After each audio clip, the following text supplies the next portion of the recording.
कशी दिसत आहे ते मग आता? एकदम छान. छान. ओके, तू विचारते मला. छान छान एकदम मस्त. आणि इकडे आईंचं रिॲक्शन. बरं मला सांगा कशी दिसत आहे ते आज? छान दिसतंय. आणखी काय दोन शब्द? छान दिसतंय. लक्ष्मीनारायणचं थोडं दिसतंय.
ओम केशवाय नमः स्वाहा. ओम केशवाय नमः स्वाहा. ओम नारायणाय नमः स्वाहा. ओम माधवाय नमः. ओम वासुदेवाय नमः. ओम अच्युताय नमः. ओम पुरुषोत्तमाय नमः. ओम नामसिंहाय नमः. नामदेवता दैविकाय छन्दः प्राणायामे विनियोगः. ओम नमो भगवते वासुदेवाय वापूज्योति वरसोमृतं ब्रह्मभूवर भुवस्वरूप. आपल्या आई वडिलांचं इष्ट कुलदेवतेचं मनामध्ये स्मरण करा. कुठे शूट? ओम जातो याराः स्वामी हसे जातो नो अभया गुरुप्रजायो वयण्णाः वयुयाः शान्तिर्भवतु. कथा अकरा नमस्कार करायचा आहे. ओम लक्ष्मी नारायणाभ्यां नमः. ओम महेश्वराभ्यां नमः. ओम वाणी हिरण्यगर्भाभ्यां नमः. सजीववन्दनाभ्यां नमः. ओम आदापितरुचरणकमलेभ्यो नमः. श्रीकाभ्यो नमः. ओम गुरुभ्यो नमः. ओम ग्रामदेवताभ्यो नमः. स्थानदेवताभ्यो. ओम वासुदेवताभ्यो नमः. देवेभ्यो नमो नमः. ओम सर्वेभ्यो ब्राह्मणेभ्यो नमो नमः. श्रीकाय श्री महागणाधिपतये लक्ष्मी नारायणाय नमो नमः. प्रार्थना पूर्वकं करोमि. तुभ्यं पुण्याः दीर्घम् आयुः अस्तु इति भवन्तः कुर्वन्तु. गणपतीचं स्मरण करून नमस्कार करा. पुण्यपुण्याः दीर्घमायुरस्तु निर्विघ्नमस्तु. विद्यारंभे विवाहे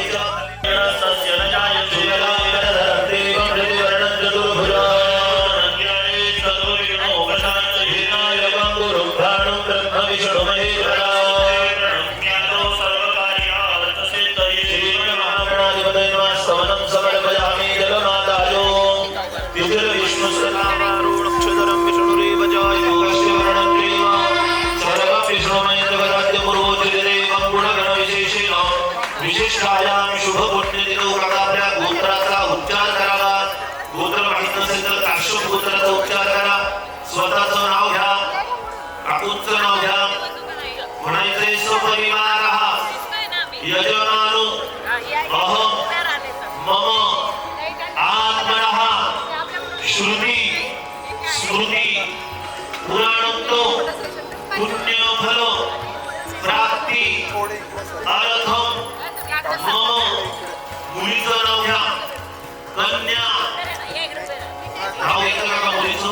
कन्या अर्थीनं गृहागतम वरम मधुपर्गेन अर्चयिष्ये. पाणी सोडून द्यायचं. काका तुझी पिढ्यासमोर आपल्या हातात देतील तो घ्या. दोघांनी जागे बांधून घ्या. इकडे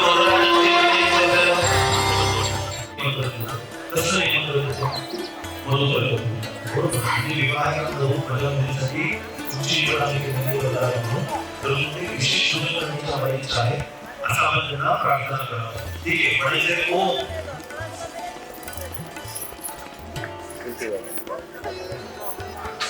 साई मान अस्ता अर्शम दिया ओम भवतम काकुली दिव्या सगळं विडाचे हातात द्यायचे. दीदी कुल्ली पासून अच्छा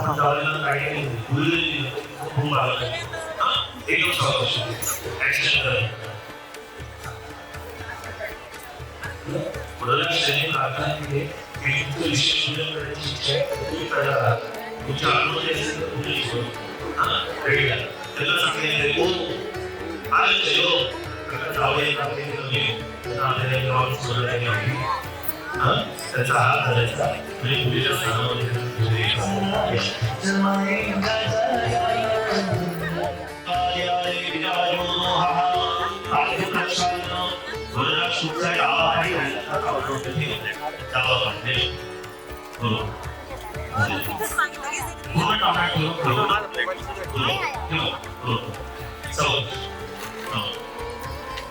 काका पाणी आलं.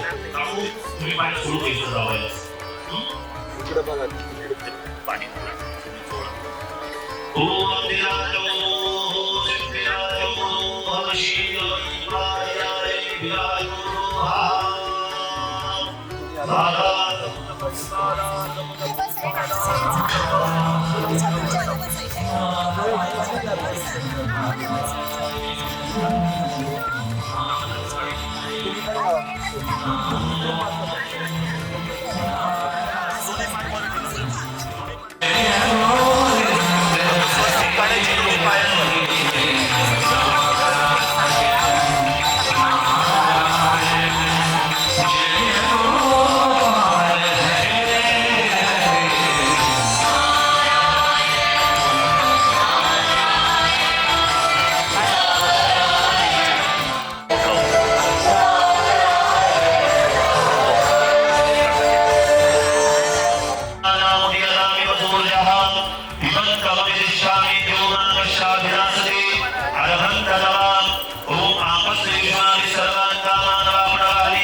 ओम नमः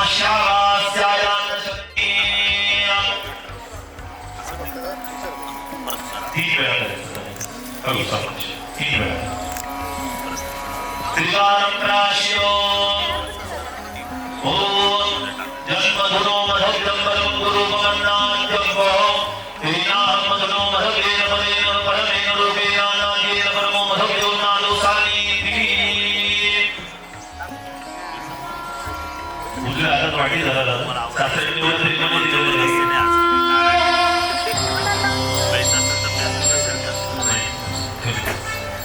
हस्तप्रक्षाल्यो ओम नारायणाय नमः स्वाहा ओम माधवाय नमः स्वाहा ओम गोविंदाय नमः गोविंदे हस्तप्रक्षाल्यो विष्णवे नमो विष्णवे नमो विष्णवे नमः ओम नामस्य पूजनो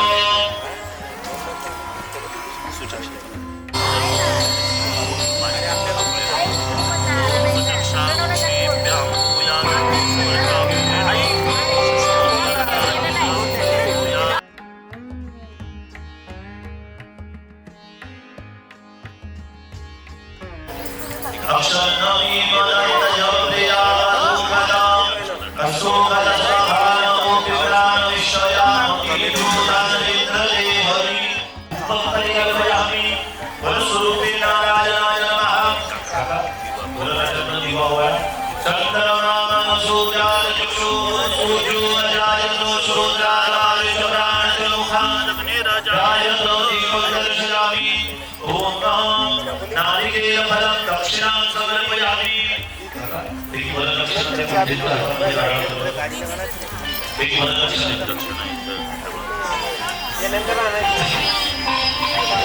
वरस्वरूपे नारायणाय नमः वेदवस्तोरिता वृद्धोरे पुष्टास्तोरिता वृद्धाः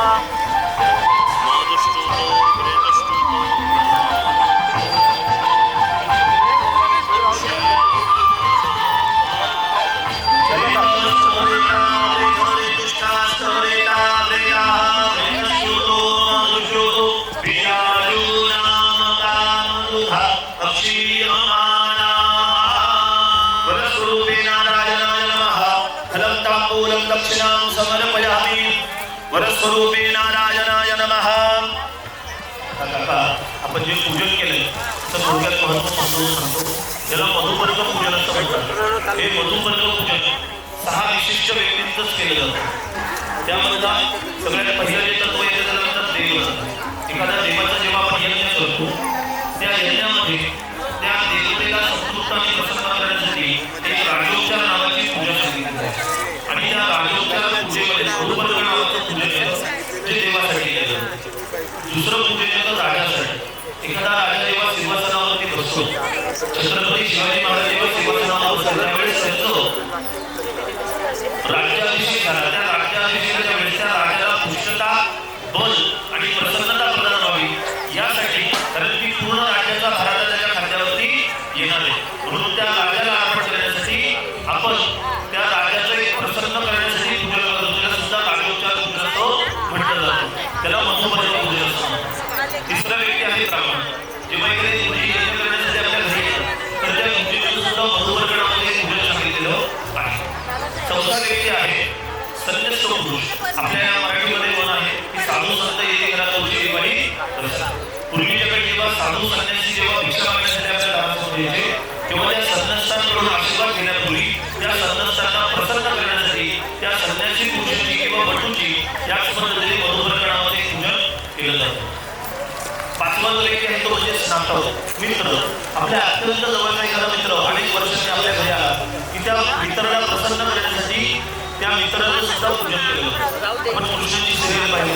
जेव्हा सुदामा कृष्णाच्या लग्नाला येतात त्यावेळेस श्रीकृष्ण सुद्धा जसं आपण आता जावयांचं पूजन केलं आहे तसं श्रीकृष्ण सुद्धा त्या सुदाम्याचं पूजन करतात. म्हणजे मित्राला प्रसन्न करण्यासाठी ते पूजन केलं जातं. पण या 5 व्यक्तींचं तुम्ही केव्हाही करू शकता. त्याला काही मुहूर्त पाण्याची वेळ नाही.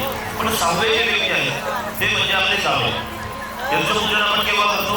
मुलीच्या लग्नाच्या वेळेस. उद्या तुम्हाला वाटतं जावई घरी आले, जावयांना खुर्चीवर पाय होते असं होणार नाही.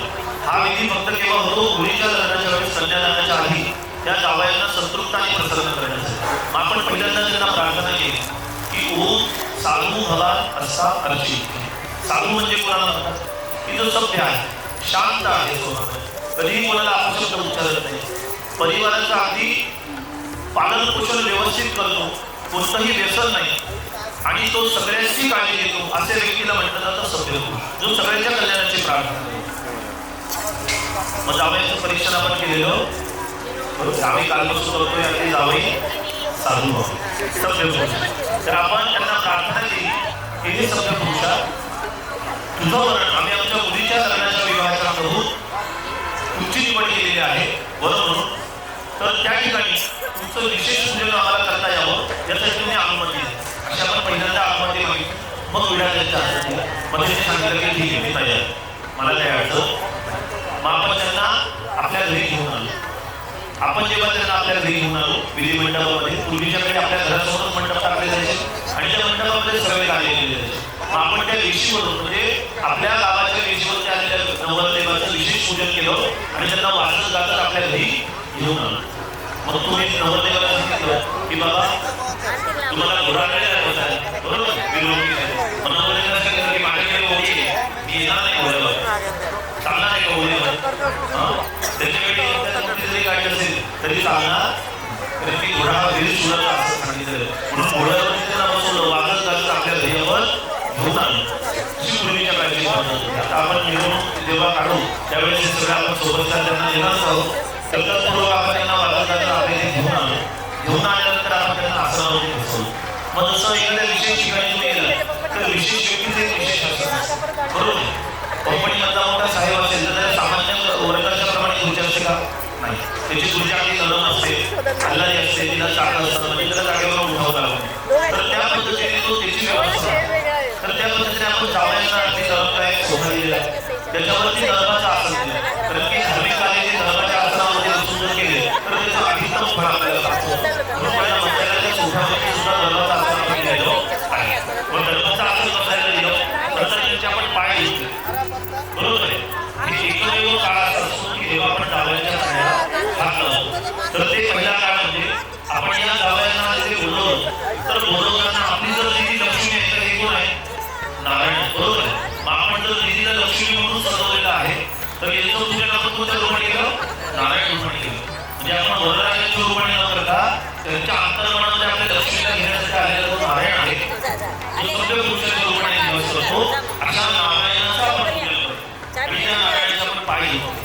नारायणाचे पाय उजाडकर पायावरती स्वस्तिक करणे. अगदी जसं देवाचं तुम्ही पूजन करता नवस देव अगदी देवाप्रमाणे त्याचं आपण पूजन करतो. त्यानंतर आपण त्यांना पाय घेतल्यानंतर अर्घ्य देतो. रोज आपण सूर्याला अर्घ्य देतो. का बरं देतो? आपल्याला आयुष्य अर्घ्य करणं. आपण त्यांना आठवण करून दिली की आपल्या लग्नाच्या काही गडबडीत करायची तुमच्याकडे सूर्याला अर्घ्य द्यायला नसेल. मग तुमच्या परिवाराच्या आयुष्याच्या अर्घ्याच्या वृद्धीसाठी तुम्ही सूर्याला अर्घ्य प्रदान करा. मग आपण त्यांना पहिल्यांदा अर्घ्य दिला. त्यांनी जो कपाटी वर्णन करून सूर्याला प्रदान केला जेणेकरून माझ्या परिवारासह तुमच्या पण मुलाला अर्घ्य प्रदान व्हावं अशी त्यांनी प्रार्थना केली. आणि 3 वेळा पाणी प्यायला दिलं, चौथ्यांदा काढणं सोडलं. केशव क्लेशनाशाय की आपल्या मनामध्ये असलेल्या क्लेशांचा विनाश झाला पाहिजे. दुःख नाशाय मानव दुःखाचा सुद्धा नाश झाला पाहिजे. श्री हे पापनाशाय कळत नकळत झालेल्या पापांचा सुद्धा नाश झाला पाहिजे आणि शुद्ध शरीराने तुम्ही या पूजेमध्ये बसावं अशी आमची अपेक्षा आहे. म्हणून आपण 3 वेळा त्यांना पाणी घ्यायला दिलं, चौथ्यांदा तापमान सोडलं. अशी आपण त्याची विशेष आचरण रूपाने केलं. नंतर आपण द्रव्य घ्यायला मधुपर्कणावर. हे मधुपर्कणावरचं द्रव्य ज्याच्याने आपण जर त्याचं वैज्ञानिक कारण घेतलं तर जे द्रव्य आपण त्यांना प्यायला त्यामध्ये दूध आणि असं द्रव्य केलं होतं. हे द्रव्य आपण वैज्ञानिक दृष्ट्या जरी पाहिलं तर याच्यातून आपल्या शरीराला एक पुष्टता प्रदान होतो, बल प्रदान होतो. मग आपण हे बल कशासाठी त्यांना प्रदान व्हावं? कालपर्यंत या वरराजाच्या परिवार खांद्यावरती फक्त त्यांच्या परिवाराचीच जबाबदारी होती. आता आपल्या दिदीची जबाबदारी आहे, आपल्या परिवाराची सुद्धा जबाबदारी त्यांच्या खांद्यावरती असते. मग हे सगळं त्यांना व्यवस्थित सांभाळता यावं यासाठी ते मनाने सक्षम होता आले पाहिजे. यासाठी त्यांना मानसिक बल प्रदान व्हावं म्हणून ते मधुपर्क नावाचं द्रव्य आपण त्यांना प्यायला दिलं. मग पिल्यानंतर आपण त्यांचं पूजन केलं, गरजा लावला, अक्षता अर्पण केल्या. त्यानंतर आपण त्यांना नारळ दिलं, दिवा ओवाळला, नारळ दर्शना प्रदान केलं. आता आपल्याला त्यांना मंत्रपुष्पांजली अर्पण करायची. तर ती मंत्रपुष्पांजली लक्ष्मी देवाला अर्पण करतो आम्ही. त्या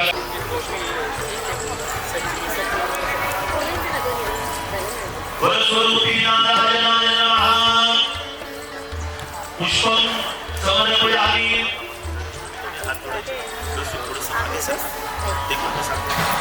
एकदम आराम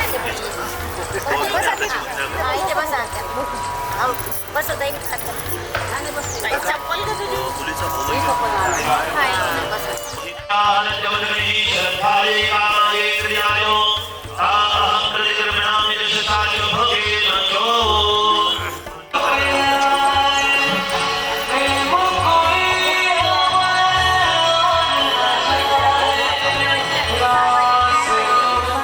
छान पडले पाहिजे गावांना एकदम प्रसन्नता वाटली पाहिजे तुला पडलं एकाच वेळेस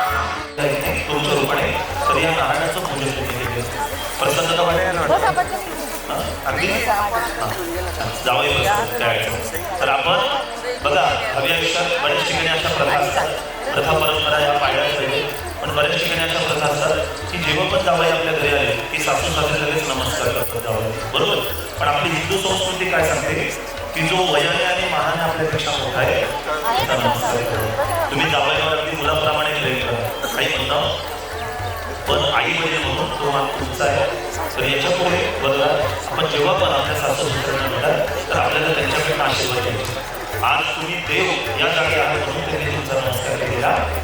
ठीक आहे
अक्षदान्निधायो तदेव रगणं सुदिनन्तदेव ताराबलं चन्द्रबलं तदेव विद्याबलं दैव बलं तदेव लक्ष्मीपते ते त्रियुगं स्मरामि मुहूर्तमस्तु ब्राह्मणानस्ते अक्षदान्निधायो एकमै प्रतिष्ठा नामयज्ञो जतरेते रजज्ञेन जजन्ते सर्वमेव प्रतिष्ठितं भवति मुलाकडून मंगळसूत्र जोडवे विरोध्या गुरुजींकडे आणून द्यायचे बाकी वरहस्ते अक्षदानि गृहीत्वा वरहस्ते अक्षदानि गृहीत्वा वरराज हातात अक्षता घ्या आता आपण या ठिकाणी मधुपर्ग पूजन झालं आणि कन्यादान विधीला बसलोय तर कन्यादानामध्ये आपल्याला या ठिकाणी सांगितलेलं आहे की आपल्या समोर बसलेली जी वधू आहे तिला आपण पहिल्यांदा बघतोय आणि तिला पहिल्यांदा बघितल्यानंतर जसं मुखदर्शन आपण काहीतरी भेट देतो म्हणून त्यांना वस्त्र द्यायला सांगितलेले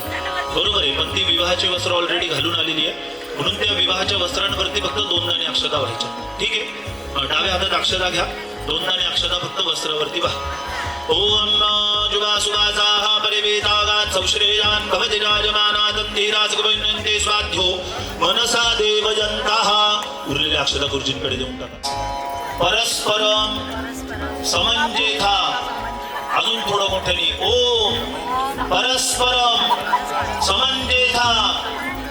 दोघांना आवाज आला का व्यवस्थित?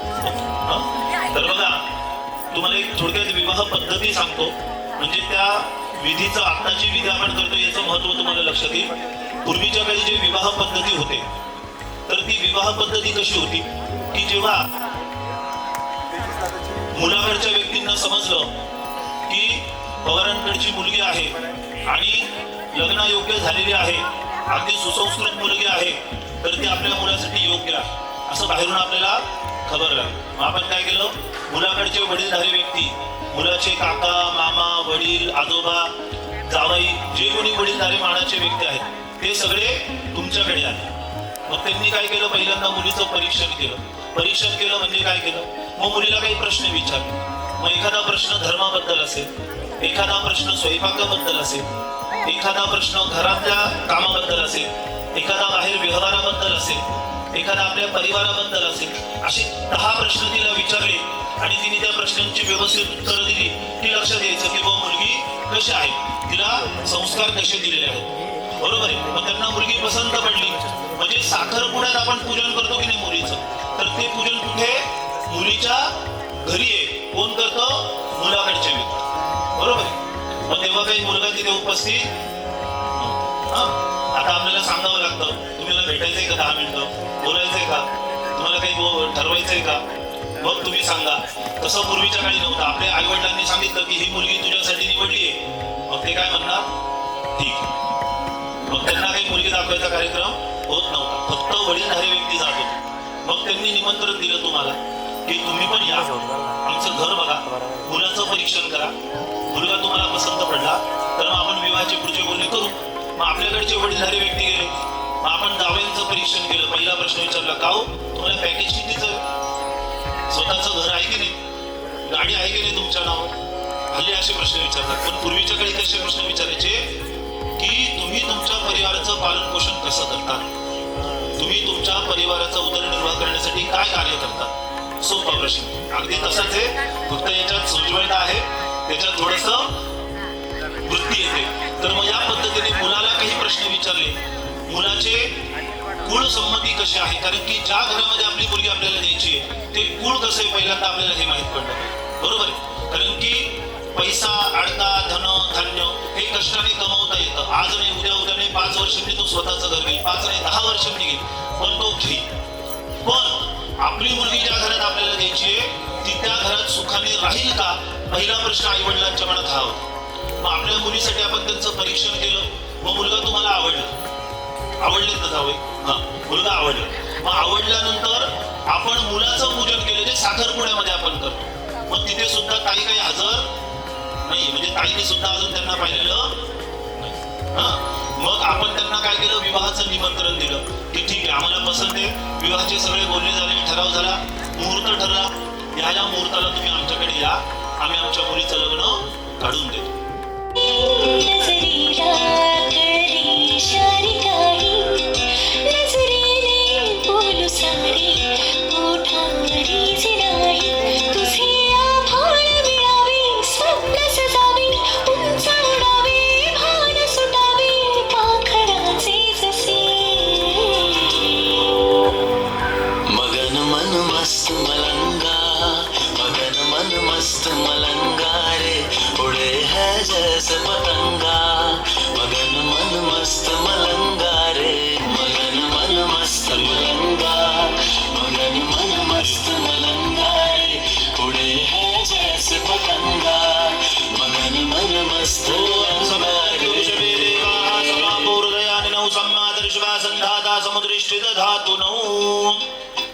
काही चेंजेस करायचे का नाही. बघा वरराज, आपण आता बघताना जेवढं प्रेम, जेवढा आदर, जेवढं पुण्य, म्हणजे थोडक्यात मनातली पवित्र भावना जेवढी आता होती, अगदी पुढचे 5 वर्ष गेले, 10 वर्ष गेले, तुमच्या लग्नाच्या 50वा वाढदिवस जरी असला ना तरी तेवढंच प्रेम, तेवढाच आदर तुमचा एकमेकांकडे बघताना असला. आई बाबांनी काय सांगितलंय की 24 तास हा चेहरा बघायचा म्हणजे काय करायचंय, एकमेकांना समजून घ्यायचंय तुम्हाला पुढे भावी आयुष्यात, बरोबर आहे. आपण जेव्हा एखाद्या नात्यामध्ये येतो तर त्या नात्यामध्ये येताना नात्यापूर्वी जरी त्या व्यक्तीशी आपली ओळख असेल तर आपली पूर्ण स्वभाव आपली पूर्ण वृत्ती त्या व्यक्तीला माहीत नसते. बरोबर. हा समजण्यासाठी जर काहीतरी कालावधी जातो.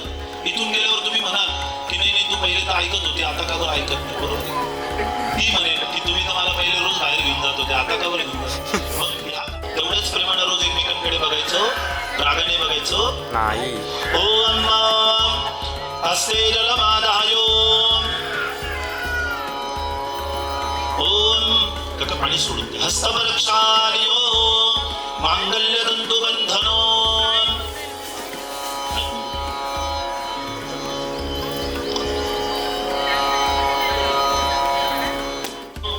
मांगल्य तंतु नानेन मम जीवन हेतुना कंठे बध्नामि सुभगे त्वं जीव शरदां शतम. आता आपण प्रार्थना अशी केली वरराज. मांगल्य तंतुनानेन माझ्या हातात मांगल्याचं प्रतीक मंगळसूत्र नावाचा जो अलंकार आहे की नाही तो तू तुझ्या गळ्यात धारण कर. कशासाठी धारण करतं? माझ्या जीवनाचा हेतू साध्य व्हावा म्हणून. पुरुषाचा काय हेतू असतो की पुरुषाला पूर्णत्व केव्हा प्राप्त होतं? जेव्हा त्याचा विवाह संस्कार होतो तेव्हा त्याला पूर्णत्व प्राप्त होतं. तेव्हापासून तो गृहस्थ आश्रमामध्ये प्रवेश करतो. आणि म्हणून माझ्या हा पूर्णत्वाचा जो हेतू आहे तो साध्य व्हावा म्हणून तो तुझ्या गळ्यामध्ये धारण कर. तुमच्या हातात असलेल्या मंगळसूत्रामध्ये सोनं किती येणार याला काहीही महत्व नाहीये. त्याच्यात काळे मणी किती येणार दादा याला महत्व. बरोबर आहे. तुम्ही काळ्या मण्यांमध्ये एक मणी जरी घातला ना तरी त्याला मंगळसूत्रच म्हणतात. आणि तुम्ही पूर्ण सोन्याचं जरी बनवलं उद्या तरी त्याला काय म्हणणार आहे? मंगळसूत्र. मग मांगल्य तंतुनानेन मम जीवन हेतुना कंठे बध्नामि सुभगे. तुला सौभाग्याची वृद्धी व्हावी म्हणून तू तुझ्या गळ्यात धारण कर. धारण करताना आपण काय सांगितलंय? जीवंतु शरदाम शतम. पूर्वीच्या काळी मुलीचं लग्न जे होतं ना ते 8व्या वर्षी होत होतं आणि मुलाचं लग्न जे होतं ते 14व्या वर्षी होत होतं. मग 8व्या मनुष्याची जर आयुर्मर्यादा तुम्ही पाहिली तर 108 ते 120 पर्यंतची आयुर्मर्यादा आहे. मग 8व्या वर्षी मुलीचं लग्न होतंय तर मग तू तुझ्या गळ्यात धारण केल्यानंतर आपण काय प्रार्थना केली की इथून पुढे वर्षामध्ये जो शरद ऋतू येतो, शारदीय नवरात्र आपण म्हणतो, शरद ऋतू ज्यावेळेस नवीन पालवी फुटते, नवीन वनस्पती येतात, अशा जीवनामधल्या नवीन नवीन गोष्टींची वृद्धी होण्यासाठी 100 शरद ऋतू सुखाने संसार करण्यासाठी म्हणजे किती 100 वर्ष सुखाने संसार करण्यासाठी तू तुझ्या गळ्यामध्ये हे बांधून ठेव अशी आपण प्रार्थना केली. बरोबर आहे. एकदा तुम्ही तिच्या गळ्यात मंगळसूत्र धारण केलं की तिच्या आई वडिलांची जबाबदारी संपली. इथून पुढे तिला काय हवंय काय नकोय काय लागणार आहे हे सर्वस्वी जबाबदारी तुमची आहे. आलं लक्षामध्ये? जागेवरती उभं राहा, तिच्या पाठीमागे जा.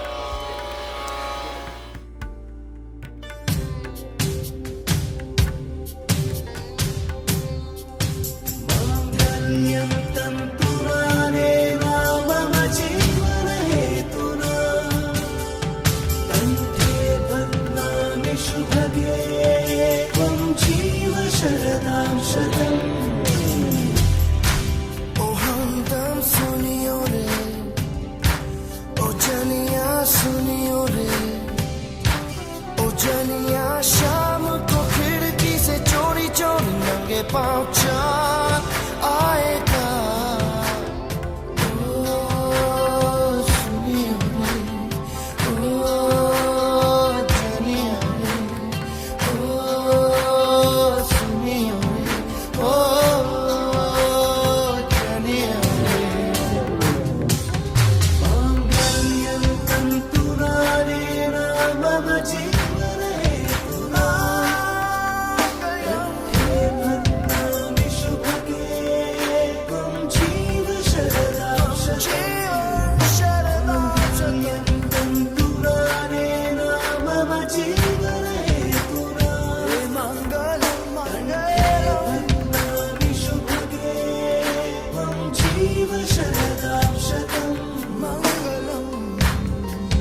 धागे तेरी उंगलियों से जा उलझे।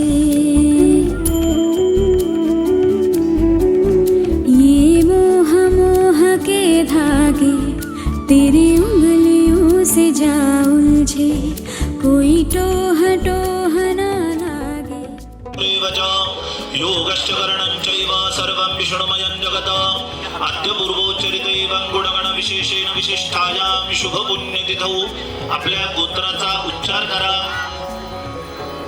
स्वतःचं नाव घ्या, पत्नींचं नाव घ्या,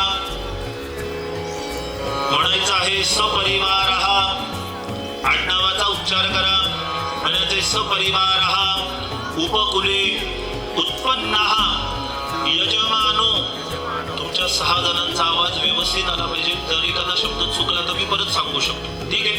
म्हणायचंय मम आत्मनः श्रुती स्मृती पुराणोक्त पुण्यफल प्राप्ती अर्थम अस्याः मम दीपांजलि नाम्नी कन्यकाया अनेन वरेण धर्म प्रजया उभयोर वंशयोर वंशवृद्धि अर्थम तथा च मम समस्त पितॄणां निरतिशय आनंद ब्रह्मलोक अवाप्त्यादि कन्यादान कल्पोक्त फल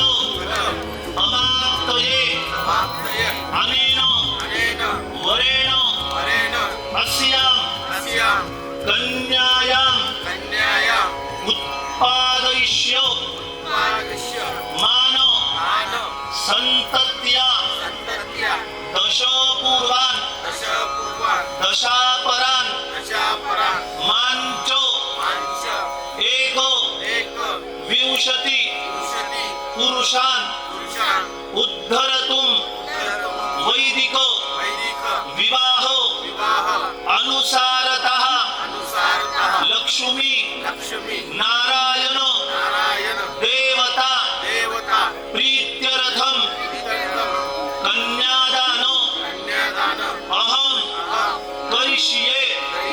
तुमच्या वाटीतलं पाणी त्यांच्या हातामध्ये सोडून द्या, त्यांच्या हातामध्ये टाकून द्या वाटीतलं पाणी, काकांच्या हातात टाकून द्या, काका पाणी समोर तांबणात सोडून द्या।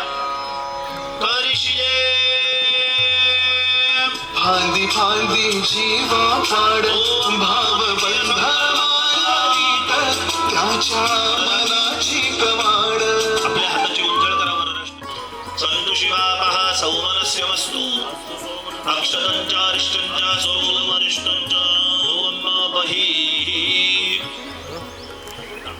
तुम्ही राहू द्या, वरराष्ट्राशीच झाला तुम्ही। यत्पापं रोगम शुभम कल्याणं तत्तुर्विवृद्धतमस्तु दीर्घमायु श्रेय शांती पुष्टिस्तुष्टिष्ठास्तु। काका तुमचा डावा हात पुढे करायचा, गुरुजी डाव्या हातावर वाटी ठेवतील, ती वाटी घ्यायची, बाकीचे मागे जे उभे आहेत त्यांनी हाताला हात लावायचा आहे आपल्या काकाच्या, ठीक आहे? काका उजवा हात नाही, तसंच राहू द्या, उजवा हात दीदीची उंजळी खाली ठेवायचा। दीदी तुझ्या हाताची उंजळ कर, पुढे थोडं पुढे सरक काका, उजवा हात राईट, उंजळीला खालून लावायचं, बरोबर, थोडं पुढे सरका। वरराष्ट्र तुम्ही पण थोडंसं पुढे सरका, बरोबर। आता काका आपण जो विधी करतोय या विधीला कन्यादान असं म्हटलं जातं, ठीक आहे? अगदी महत्वपूर्ण, एका आई वडिलांच्या जीवनातला अत्यंत महत्वपूर्ण विधी म्हणजे कन्यादान। बघा आपल्या घरी जेव्हा एखाद्या मुलाचा जन्म होतो तर त्यावेळेस आपण मनात स्वप्न घेऊन चालतो की मी माझ्या मुलाला डॉक्टर बनवणार, इंजिनियर बनवणार, मोठं माणूस बनवणार। पण जेव्हा कधी एका आई वडिलांच्या घरी एखाद्या मुलीचा जन्म होतो ना, तर त्यावेळेस ते आई वडील एकच स्वप्न बघतात की मी माझ्या मुलीचं लग्न अगदी थाटामाटात पार पाडेन। आणि हे स्वप्न घेऊन ते आयुष्यभर कष्ट करत असतात, रक्ताचं पाणी करतात। आणि फक्त कशासाठी? तर आपल्या मुलीचा विवाह सोहळा त्याच्यात कसली कमतरता राहू नये, अगदी आनंदाने पार पडला पाहिजे, सगळ्या आल्या गेलेल्या पाहुण्यांची व्यवस्था व्यवस्थित झाली पाहिजे, या विचारांनी फक्त आई वडील दिवसभर रात्रंदिवस कष्ट करतात, रक्ताचं पाणी करतात।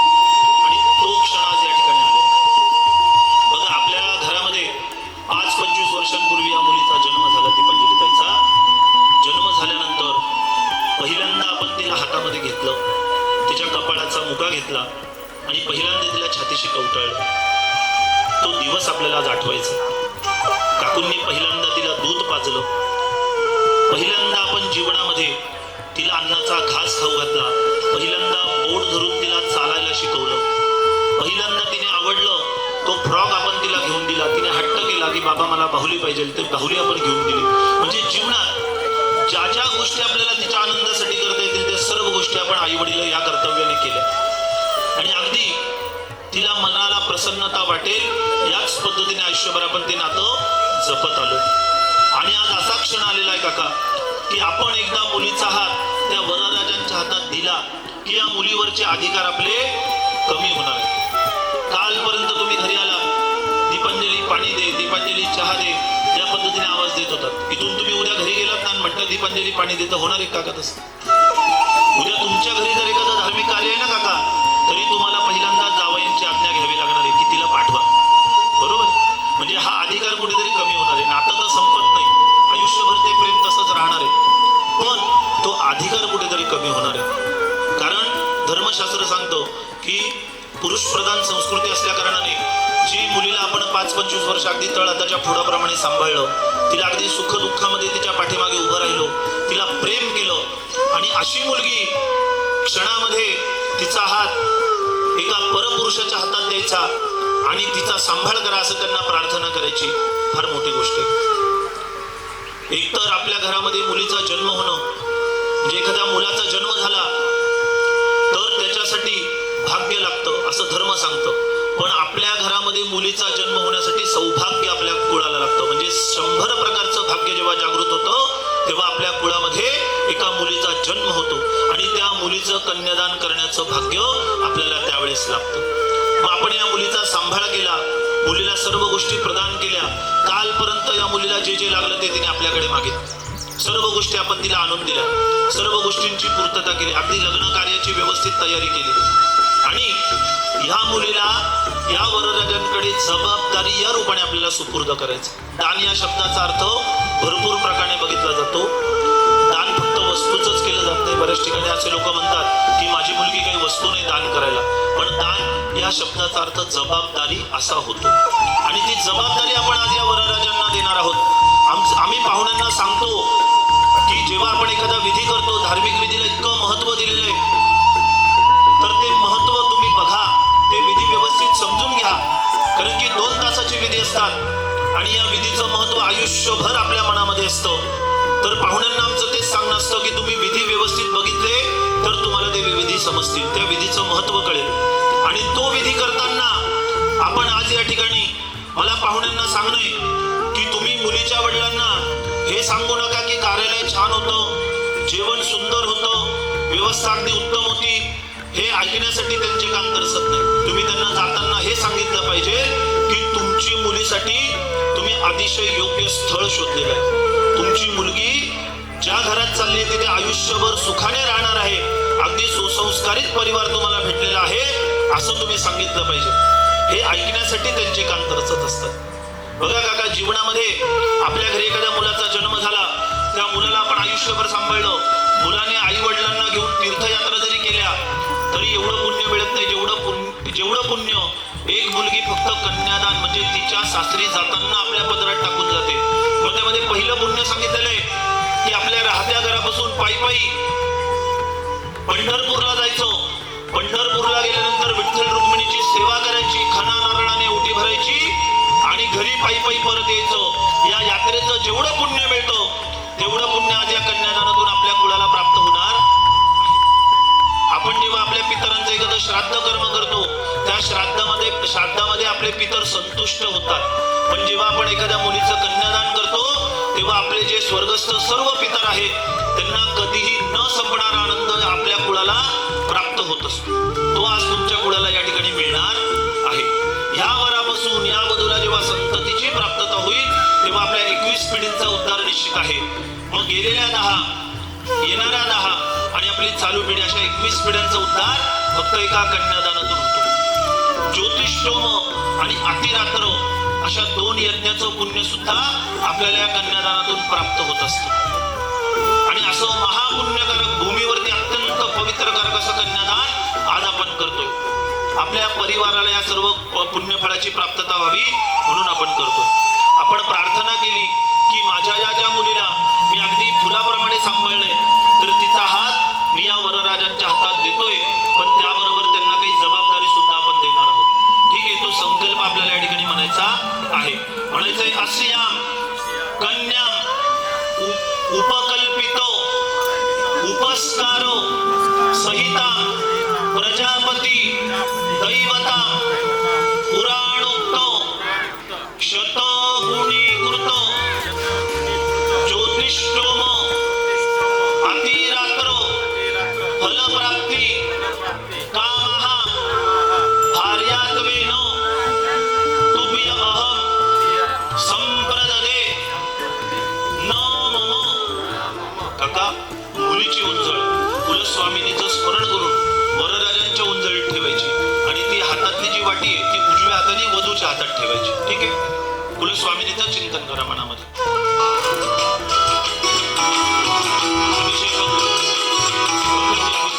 सिखाया था ना दहलीज ऊंची है ये पार करा दो. बाबा मैं तेरी मलिका टुकड़ा हूँ तेरे दिल का, एक बार फिर से दहलीज पार करा दे.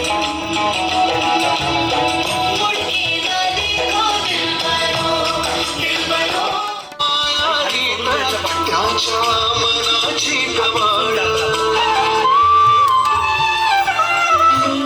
माहेराचं सोनं लेक सख्याचं औक्षण, लेक बासरीची धून, लेक अंगणी पंजण, लेक चैतन्याचे रूप, लेक अल्लडचा झाड, लेक रंगांचं शिंपण, लेक गंध हवामान, लेक परक्याचे धन. बाबा तुटतो आतून मला गोठले लक्षण. शुभ मंगल कन्यादान कन्यादान. तर आपण पुरुषांना सुद्धा हे वचन असतात, फक्त आपण ते विधी व्यवस्थित बघितले पाहिजे. तर दोघांनी आपण काही जणांनी मी सांगतो ती प्रार्थना जावयांना सांगायची आहे. जावयांकडे बघायचं, छान म्हणायचंय ओम यस्त्वया धर्मः आचरितव्यः सः अनया सहो धर्मेचो अर्थेचो कामेचो त्वया इयं नाती चरितव्या. आता पहिल्यांदा काय केलं जावयांनी या कानात ऐकलं, या कानात सोडून दिलं. आता दुसऱ्यांदा परत सांगायचंय, म्हणायचंय धर्मेचो अर्थेचो कामेचो त्वया इयं नाती चरितव्या. दुसऱ्यांदा त्यांनी आता फक्त कानापर्यंत साठवले. आता आपल्या ते मेंदूमध्ये गेलं पाहिजे. तिसऱ्यांदा सांगायचं धर्मेचो अर्थेचो कामेचो त्वया इयं नाती चरितव्या. वरराज 3 वचन तुमच्याकडून त्यांनी मागितलेले आहेत. अर्थ ऐकून अर्थ ऐकून त्यांना वचन द्यायचं, कडारीत देऊन टाकायचं वचन. एवढी मुलगी दिली तरी तुम्हाला अर्थ पाहिजे, काय करा बघा. त्यांनी अगदी प्रेमळ भावनेने तुमची प्रार्थना केलेली आहे की सालंकृत म्हणजे अलंकाराचे दागदागिने आमच्या शक्तीनुसार आम्ही दागदागिने मुलीला धारण केलेले आहेत आणि ती मुलगी तुम्हाला जबाबदारी रूपाने सोपवलेली. इथून पुढे या सर्व मुलीची काळजी घेणं ही तुमची जबाबदारी. धर्मशास्त्र सांगतं वडिलांनंतर जर कोणी त्या मुलीची काळजी घेत असेल तर तिचा नवरा आहे. म्हणून पती या रूपाने जर तुम्ही गुण आहात तर ती कोण आहे, तुमची सावली आहे. आणि सावलीप्रमाणेच अगदी तिचा सांभाळ तुम्हाला करायचा आहे.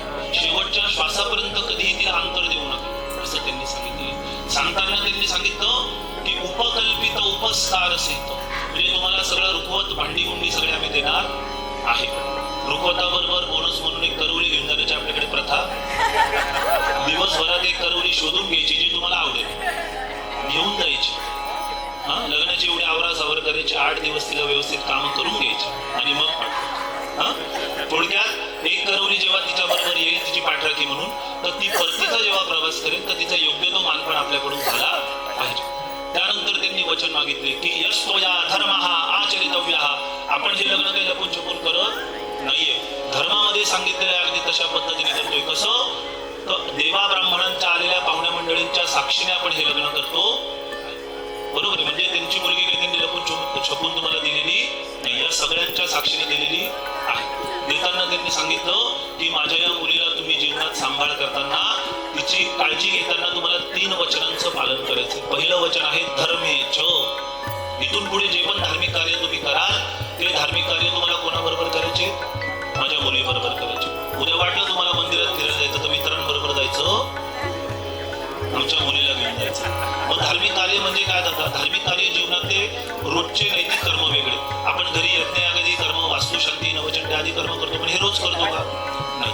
हे आपण कधी नव्हे ते वर्षातून एखाद्या वेळेस करतो. पण आपल्या जीवनातले रोजचे धार्मिक कर्म कोणते आहेत? तर रोज सकाळी उठलात की देवाची घरच्या पूजा झाली पाहिजे, देवाला रोज जोडीने नमस्कार झाला पाहिजे.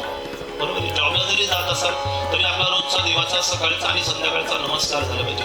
देवाजवळ दिवाबत्ती लावली गेली पाहिजे, काही एखादे स्तोत्र म्हटले गेले पाहिजे. आपल्या घरामध्ये असलेल्या वडीलधारी व्यक्तींना रोज वंदन केलं गेलं पाहिजे, नमस्कार केला गेला पाहिजे. त्याला म्हणतात धार्मिक. हे रोज तुम्हाला कोणाबरोबर पार पडायचे? आमच्या मुलीबरोबर पार पडायचे. ती नाही म्हटली तरी तिला नमस्कार करायचे. तर धर्मेच. दुसरा आहे अर्थेच. कालपर्यंत मिळालेला पगार तुम्ही आईकडे देत होता, उद्यापासून माझ्या मुलीच्या हातात तुम्हाला द्यावा लागेल. असं आहे का? नाही. अर्थेच. जीवनात तुम्ही एखादा आर्थिक व्यवहार करता. आर्थिक व्यवहार करण्यापूर्वी काय करतात? तुम्ही आई वडिलांना घेतात, बसवतात की मला असा व्यवहार करायचा आहे, मला या पद्धतीने कार्य करायचे, करू का? फायदा होईल, तोटा होईल, कारण की त्यांचा अनुभव आपल्यापेक्षा खूप अधिक आहे. मग आपण काय करतो? प्रत्येक व्यवहारामध्ये त्यांना सामील करतो. मग उद्यापासून तुम्ही जे पण धार्मिक जे पण व्यवहार कराल जीवनामध्ये, तर त्या व्यवहारामध्ये माझ्या मुलीला सुद्धा तुम्ही समाविष्ट करून घ्या. प्रत्येक व्यवहाराबद्दल तिला माहिती असणं गरजेचं आहे. कारण की आपल्या घरामध्ये आईनंतर जर घराची कोण काळजी घेत असेल तर तुमची पत्नी आहे. म्हणून व्यवहाराची पूर्णता माहिती तिला पण असली पाहिजे. ठीक आहे. अर्थेच. पगार आईकडेच द्यायचा. अर्थेच. कामेच. कालपर्यंत या मुलीच्या सर्व इच्छा अपेक्षा तिच्या आई वडिलांनी तिच्या परिवाराने पूर्ण केल्या. इथून पुढे तिला काय हवंय, काय नकोय, काय सुख आहे, काय दुःख आहे, काय पाहिजे, कुठे जायचंय, काय घ्यायचंय, काय नाही घ्यायचंय, ही सर्वस्वी जबाबदारी कोणाची? तुमची.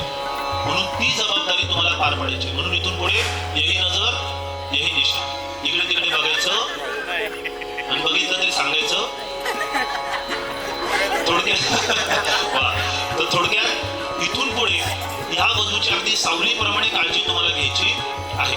आणि जीवनात तिला कधी तुम्ही अंतर देणार नाही हे वचन त्यांनी तुमच्याकडनं मागितलेलं आहे. आलं लक्षामध्ये? त्यांना सांगायचे 3 वेळा आपल्याला. ठीक आहे. त्यांना सांगा ओम नाती चरामी, नाती चरामी, नाती चरामी. किस तरह गिरहा ये सुलझे है रोम रोम एक तारा, है रोम रोम एक तारा जो बादलों में से गुजरे. ये मोह मोह के धागे तेरी उंगलियों से जा उलझे, कोई टोह टोह ना लागे, किस तरह गिरहा ये सुलझे.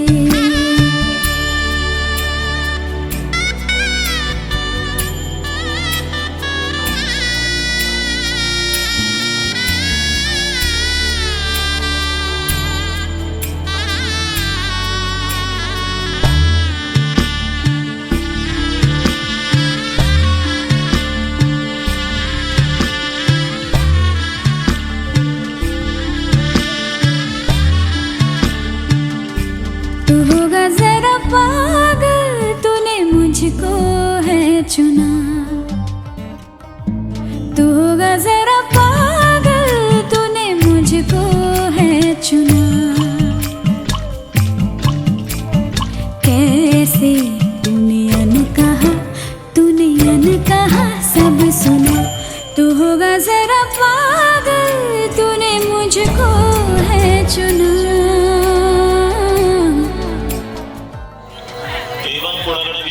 विशिष्टायाम शुभपुण्यतिथौ. आई हाताला हात लावून द्यायचा. इथून पुढे ते जे पण धार्मिक विधी करते त्यावेळेस आपला हात त्यांच्या हाताला लागलेला पाहिजे.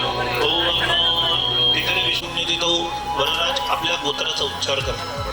तुमचं स्वतःचं नाव, तुमच्या पत्नीचं म्हणायचं आहे. सपरिवार अहम मम आत्मनः श्रुती स्मृती पुराणोक्त पुण्यफल प्राप्ती अर्थम मम विवाह अंगभूतम विवाह होम लाजा होम सप्ताचल देवता पूजन कर्माहम करिष्ये.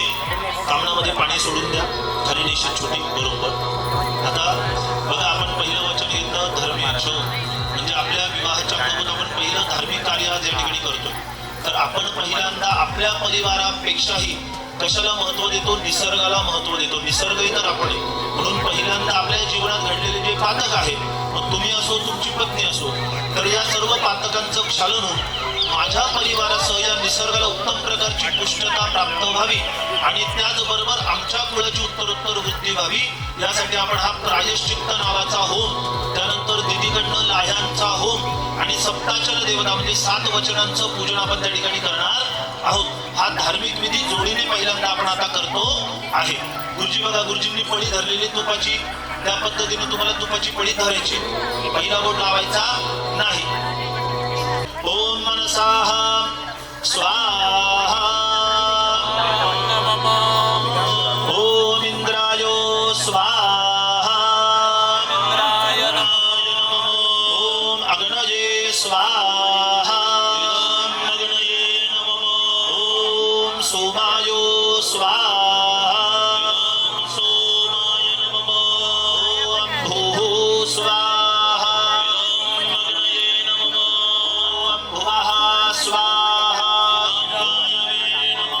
ओम स्वाहा स्वाहा. ओम अग्नि वरुणाभ्यां स्वाहा.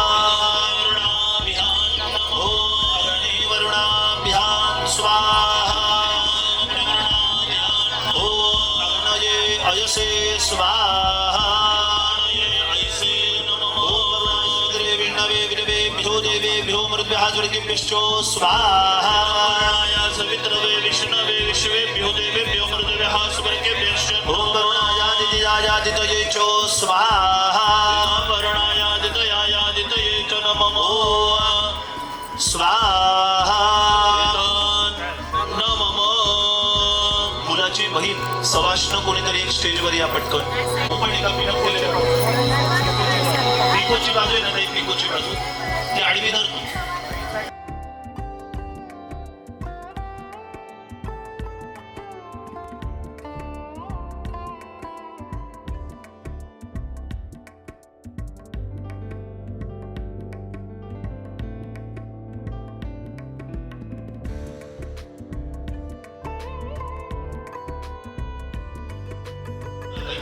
इकडे इकडे आहो आहो कुठे गेले तुमचे? नंदनबाईंना नंतर शोधायचं. चला आता बरं राज, आपण ही जी आहुती देतोय ही यमदेवतेला संतुष्ट करण्यासाठी देतोय. अपमृत्यवादी ज्या पीडा असतात या परिहार व्हाव्या म्हणून ही आहुती देतो. ही आहुती टाकताना तुम्हाला सुद्धा बघायचं नाहीये, तू भरून घ्यायचं. गुरुजींचा मंत्र झाला की गुरुजी स्वाहा म्हणतील तेव्हा डोळे बंद करून आपल्याला आगळीत आहुती द्यायची.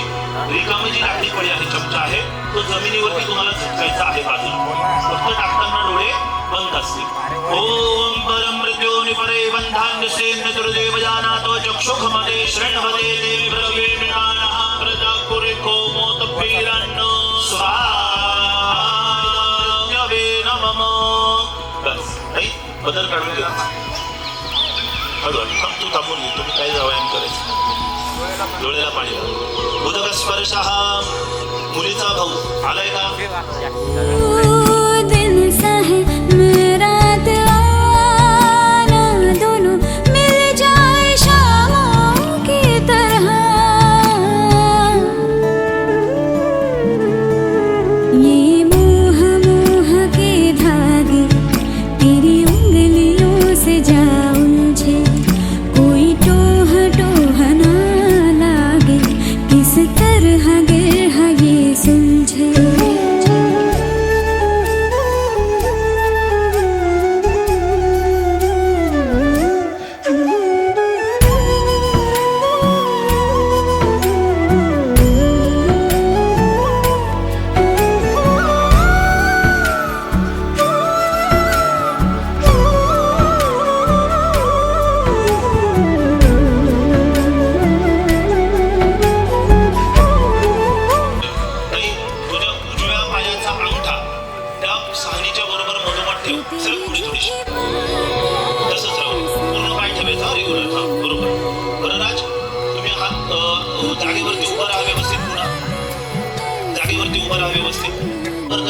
तुम्ही विधीला बसशील तर तुझे दोनच काम असतात. एक म्हणजे त्यांच्या हाताला हात लावून ठेवायचा आणि दुसरं म्हणजे हळदी कुंकू आणि मग कुळाची परिवाराची वाढ होते, वृद्धी होते.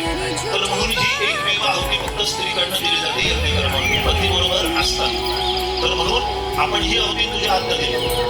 देताना आपण आता किती प्रदक्षिणा करणार आहोत माहिती का तुला? नाही सिरियल 7 प्रदक्षिणा म्हणून सांगितलं तुला बरं. 7 प्रदक्षिणा म्हणजे ही प्रथा आहे. सप्तपदी हा पूर्ण वेगळा विषय आणि प्रदक्षिणा हा पूर्ण वेगळा विषय. आपल्याला पिक्चरमध्ये सिरियलमध्ये कसं दाखवतात, लाह्या टाकल्या, हातात हात धरला, 7 फेरे मारले की लग्न कार्य झालं. बाकी काही विधी दाखवतात का? मुळात प्रदक्षिणा ज्या आहेत त्या 4च असतात. किती? 4. धर्म, अर्थ, काम, मोक्ष एवढेच धर्म मनुष्याला दिलेले आहेत आणि त्या धर्मानुसार 4 प्रदक्षिणा आपण करणार आहोत.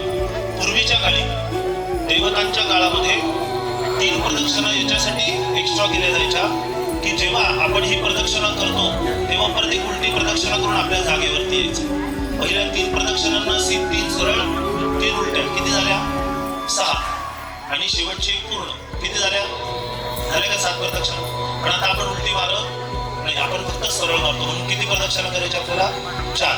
कितवी प्रदक्षिणा ही? दुसरी का पहिली? पहिली.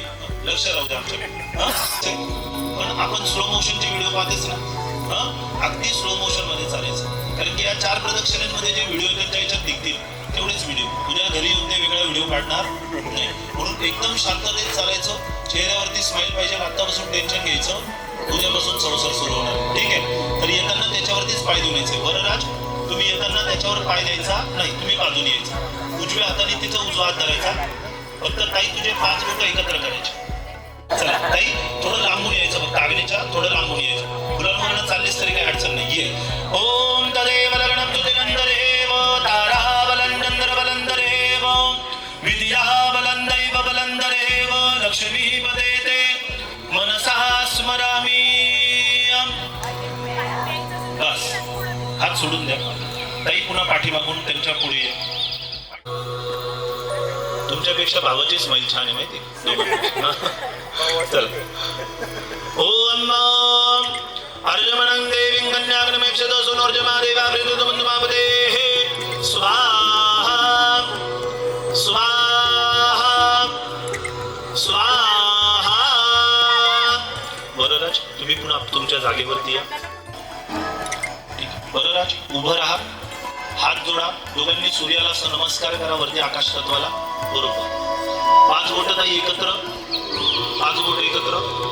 वरराज उजव्या हाताने गोंधळ करा. ताई हात रिलॅक्स करायचा खाली, जसं आपण फिरताना चालताना. ओके हा ओके. बघ आपण पहिली प्रदक्षिणा केली. धर्मेच जीवनात तुम्ही जे जे धार्मिक कार्य करणार आहात ना इथून पुढे, त्या प्रत्येक धार्मिक कार्याला मी तुमच्या पुढे उभं राहून ते सगळे कार्य पार पाडणार आहे. म्हणून तू पहिल्या प्रदक्षिणेला पुढे होतेस. दुसरा आहे अर्थेच. तुम्ही जीवनात जे आर्थिक व्यवहार कराल ना, मी खंबीरपणे त्याच्यात तुम्हाला फायदा हो तोटा हो, आज सुखात राहो दुःखात राहो, पण मी प्रत्येक वेळेस तुमच्या पाठीमागे अगदी उभी राहणार आहे सक्षमपणे. म्हणून दुसरी प्रदक्षिणा आपण करतो. आलं लक्षात? अगदी स्लो मोशन मध्ये दुसरी प्रदक्षिणा पूर्ण करा. तदेव लग्नं सुदिनंदरेव तारा बलंदर बलंदरेव विद्या बलंदैव बलंदरेव लक्ष्मी पदेते मनसा स्मरामी.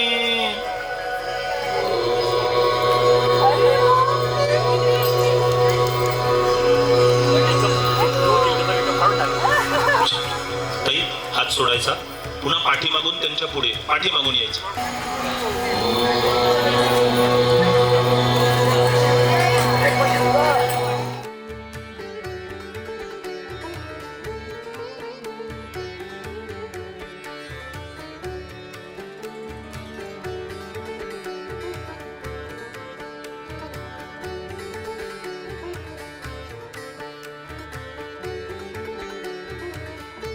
ताई उजव्या पायाचा अंगठा ठेव. बरोबर. उभं राहा वरराज. आकाश तत्वामध्ये सूर्याला नमस्कार करा दोघांनी. ताई 5 बोटं एकत्र, उजव्या हाताने हात रेग्युलर हात. ओम प्रदक्षिणां कुर्यात् तदेव लक्ष्मीपदेव लक्ष्मीपदेते मनसा स्मरामि.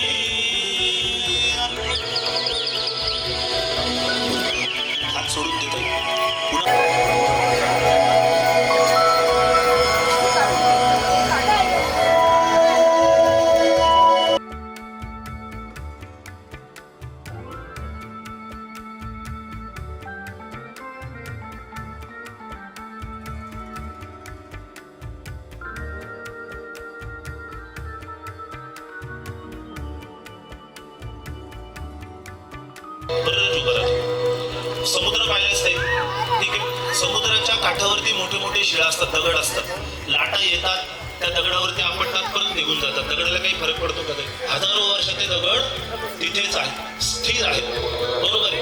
त्याच पद्धतीने तुझं इथून पुढे वैवाहिक जीवन जेव्हा सुरुवात होईल तर ते तुला सांगतायत, म्हणजे तुला त्याचं प्रतीक दाखवलंय की तू जीवनामध्ये जेव्हा आता माझ्या येशील तर तुझ्या जीवनात सुखाच्या लाटा येतील, दुःखाच्या लाटा येतील, चढ येईल, उतार येईल, मनाप्रमाणे घडेल, मनाविरुद्ध सुद्धा घडेल, बरोबर आहे.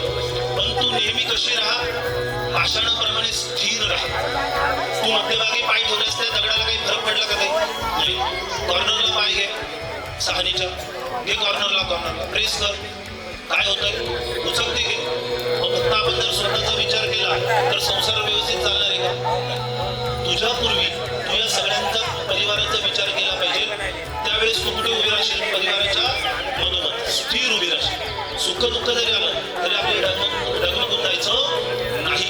अगदी या पाषाणाप्रमाणे मी तुमच्याबरोबर संसार करणार आहे, स्थिर राहणार आहे, असं या ठिकाणी तू त्याला पाय लावताना प्रतिमा केलेली आहे. वरराज तिच्या पुढून तुम्हाला यायचे, काही थोडी मागे सर पाय काढून दे 2 मिनिटं. मुलाकडून 3, 4, 5 सवष्ण या बरं पुढे वरती या चप्पल काढून घ्यायची, मंडपाच्या खालीच उभं राहायचं, मंडपाजवळ यायचं.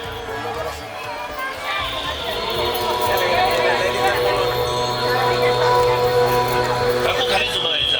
काय मिळणार आहे? पुण्याचा मार्ग कुठला आहे? स्वर्गाचा. पापाचा मार्ग कुठला आहे? मग कर्म कसे करायचे हे जो तो स्वतः ठरवत असतो. म्हणून इथून पुढे आपल्या परिवाराची सेवा करताना, यांच्या परिवाराची सेवा करताना, नैसर्गिक म्हणजे कुटुंबासह आपण इतरांची सेवा करताना आपल्या मनात काय विचार आहे हे ज्याच्या त्याच्या तत्वावर लिहिलं होतं. म्हणून 4थ्या प्रदक्षिणेला तुम्ही पुढे तुमच्या जागी, ती मागे तिच्या जागी, बरोबर आहे.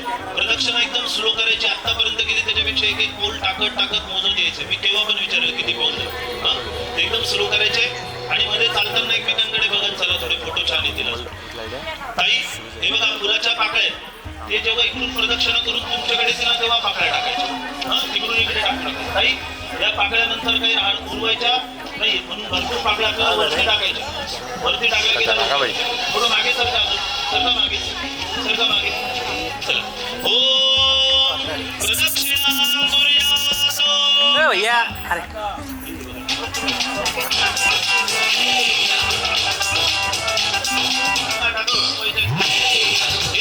शहरा बांध के मैं तो आया रे, डोली बारात के साथ में मैं तो लाया रे, शहरा बांध के मैं तो आया रे, डोली बारात के साथ में मैं तो लाया रे. अब सुना होता है इकरार इंतजार सोने आज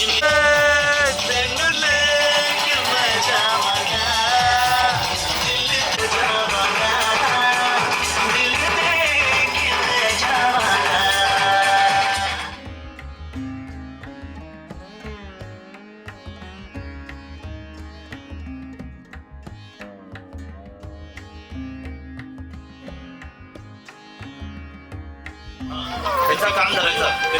त्यांना सांगायचं माझ्या बहिणीचा व्यवस्थित सांभाळ करायचा.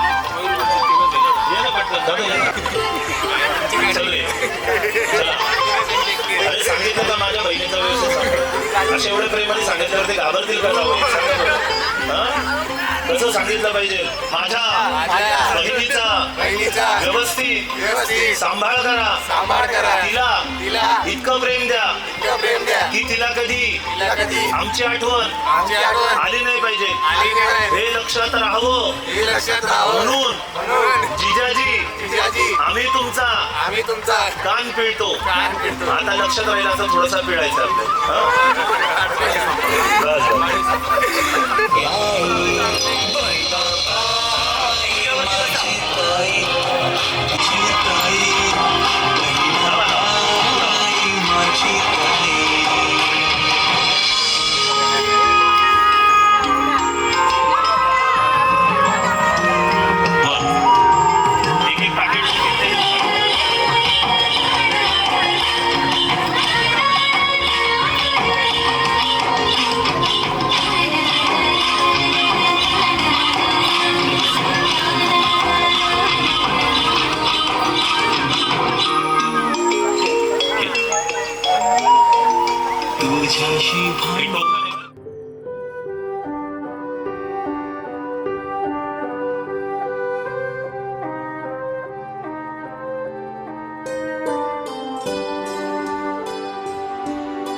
सपना है सच है कि जादू है या जाने क्या है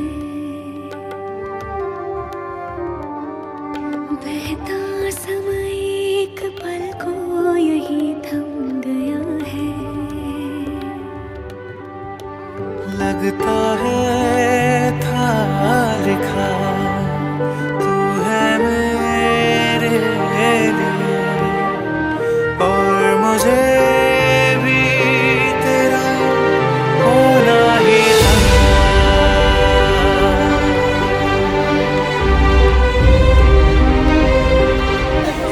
आणि तुम्ही त्यांना पाकळ्या मारून फेकल्या तर ते चिडतील म्हणून थोड्या पाकळ्या वरती फेकायच्या आपल्याला वरवधू पहिल्या सुपारी समोर या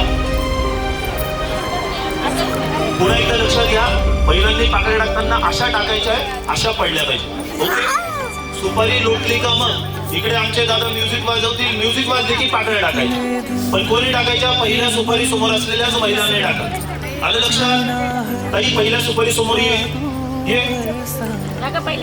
असं पुढे ये पुढे व्यवस्थित उभी राहा बरोबर हा पहिल्या सुपारी शेजारी अंगठा ठेवला हा बरोबर घाबरू नकोस उद्यापासून संसार मी काय बोललो आज एन्जॉय करून घ्यायचं चल आता ताई पहिलं वचन आपण घेतोय ओम मिष्ठानं व्यंजनादीनि काले संपादयेत आज्ञा संपादिनी तुभ्यो कन्या चैकपदे ब्रवीमि ताई पहिलं वचन तू घेतेस मिष्ठान्नं व्यंजनादीनि मिष्ठान्न म्हणजे गोड पदार्थ व्यंजन म्हणजे चटणी कोशिंबीर आले पदार्थ हे काय जॉब करतात का व्यवसाय करतात जॉब करतात किती वाजता जातात ताई 10:30 एवढा बारीक आवाज आहे किती तुम्ही भाग्यवान मनुष्य 10:30 वाजता जातात 10:30 वाजता जातात ताई 10:30 वाजता जाते अगदी नशिबाने पहाटे 8 वाजता उठतोय तेव्हा ताई ते उठतील त्याच्या आधी तुझं सगळं आवरून झालं पाहिजे ते उठायच्या आधी गरम गरम चहा ठेवायचा मग त्यांना झोपेत उठवायचं की अहो भेटी घ्यावं मग ते आंघोळीला जाण्यापूर्वी त्यांना विचारायचं की अहो तुमचा नाश्त्याचा मेनू काय आहे मग ते सांगतील तो नाश्ता ते आंघोळ करून आवरून येऊन तुला गरम गरम बनवून ठेवायचा नाश्ता दिला की मध्ये दुपारी जेवायला तर काय डब्बा घेऊन जातात ते टिफिन घेऊन मग त्यांना जो आवडेल तो टिफिन तुला बनवून द्यायचा आहे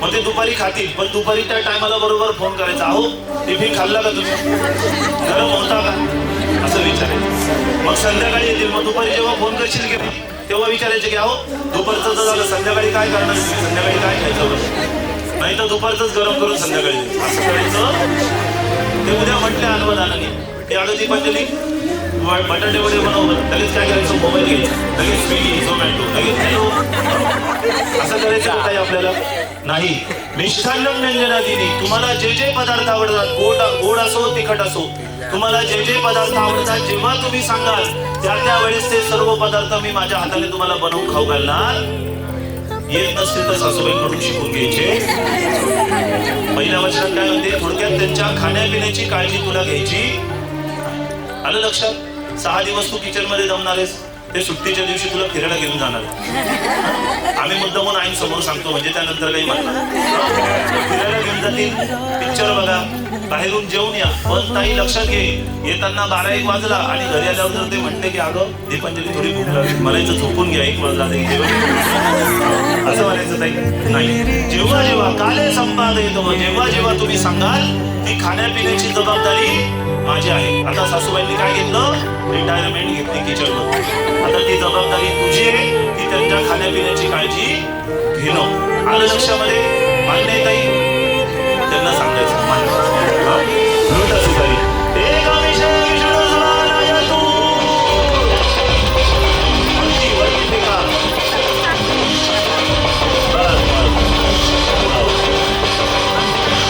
दुसरं वचन आपण घेतलंय दुसऱ्या वचनामध्ये ऐका महिलांनी थोडं इन्स्ट्रक्शन देऊ नका तिला महिलांना सप्तपदी अजून पूर्ण माहित नाही ताई दुसऱ्या वचनात आपण म्हणतोय शुचिशृंगार भूषाहं वाङ्मनः काय कर्मणः मी राहण्याने वागण्याने बोलण्याने कसे असणार आहे शुद्ध असणार आहे पवित्र असणार आहे उद्या यांनी जर तुला घरी गेल्यावर सांगितलं की अगं तू छान दिसते काष्टी साडीमध्ये, वर्षभर नेस बरं काष्टी साडी, तर तुला नेसावी लागेल.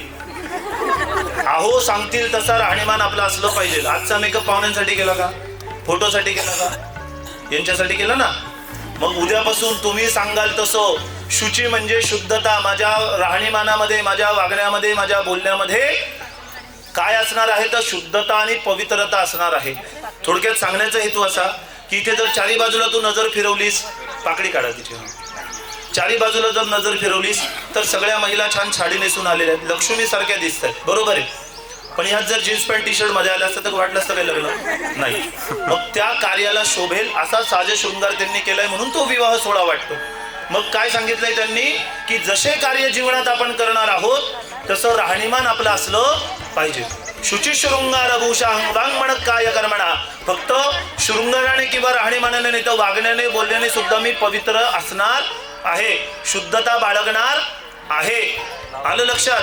तसंच तू त्यांना सांगते की मी तुमच्याशी वाद घालून भांडून परत कधी माहेरी जाणार, उठसूट सुद्धा जाणार नाही. ठीक आहे. लोटा सोबत द्वे ऊर्जे विष्णुस्वानयतु.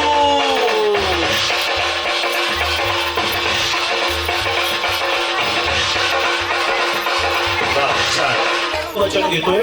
तिसऱ्या वचनामध्ये तू त्यांना सांगतेस की बघा आज मी तुमच्या जीवनात पदार्पण केलेलं आहे, गृहस्थाश्रमात पदार्पण केलेलं आहे. काही पडणारच आहेत पाकळ्या, राहू शेवटच्याच पाकळ्या याला सांगा. तर तिसऱ्या वचनात तू म्हणतेस की सुख दुःखादी कर्माणी. आज तुमच्या जीवनात सुख आहे, मी तुमच्या जीवनात जरी आज सुखाने निवास करत असली, उद्या भावी आयुष्यात कधी पण 5 वर्षांनी, 10 वर्षांनी, 50 वर्षांनी जरी तुमच्या जीवनात दुःख आलं तरी मी दुःखात तुमची साथ सोडून जाणार नाही. चढामध्ये जशी मी तुमच्या बरोबर आहे तशी उतारामध्ये सुद्धा मी अगदी तुमच्या पाठीमागे खंबीरपणे उभी असणार आहे आणि सावलीसारखी तुमची साथ देणार आहे. तर सुख दुःखादी कर्माणी मोक्ष हंचत्वयास. अगदी शेवटच्या श्वासापर्यंत मी तुमची साथ कधीही सोडणार नाही असं तू वचन देतेस. मान्य आहे ते? लोटा सुपारी.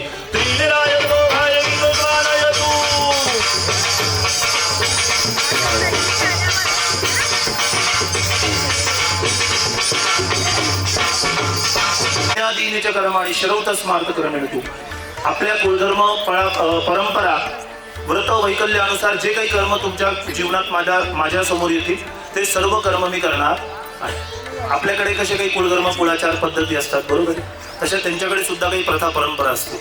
मग इथून गेल्यावर काय करायचं, बरोबर आम्ही सासूबाईंना मध्ये त्याच्यासाठी उभं केलं बघ. हा, सासूबाईंना घरी गेले की सोफ्याच्या खुर्चीवर बसवायचे, पाय लावायचे आणि म्हणायचं चाव्या इकडे द्या. असं करायचं का नाही. आपल्याला सासूबाईंना वेळोवेळी वर्षभरामध्ये जे सण उत्सव व्रत वैकल्य येतील तर सासूबाईंना आवर्जून पुढे उभं राहून विचारायचं की सासूबाई हे कसे केले जातात, काय तयारी असते, लग्न कार्य असेल तर काय तयारी करावी लागते, कुलधर्म कुळाचार असेल तर स्वयंपाक कसा होतो, काय करावा लागतो, काय काय पूर्वतयारी असते, पुढे काय करायचंय याची सुद्धा सगळी जबाबदारी तुला समजून घ्यायची. एकदाच काही समजणार, वर्ष 2 वर्ष लागतील तुला समजायला, पण ज्या वेळेस ते येतील त्या वेळेस ते सासूबाईंसह करायचे आहे. जेव्हा तुला ते व्यवस्थित समजतील तेव्हा तुझ्या पुढच्या पिढीला तू शिकवू शकशील. म्हणून काय करायचंय की सासूबाईंकडनं ते सगळे धार्मिक उत्सव व्रत वैकल्य समजून घ्यायचे आहेत. आणि कुलधर्म कुळाचार जसे आपण आपल्या परिवाराचे पार पाडले तसे आता इथून पुढे हे सगळे कुलधर्म कुळाचार आता तुला पार पाडायचे आहे. मान्य? सासूबाईंना सांग मान्य. हा, लोटा सुपारी.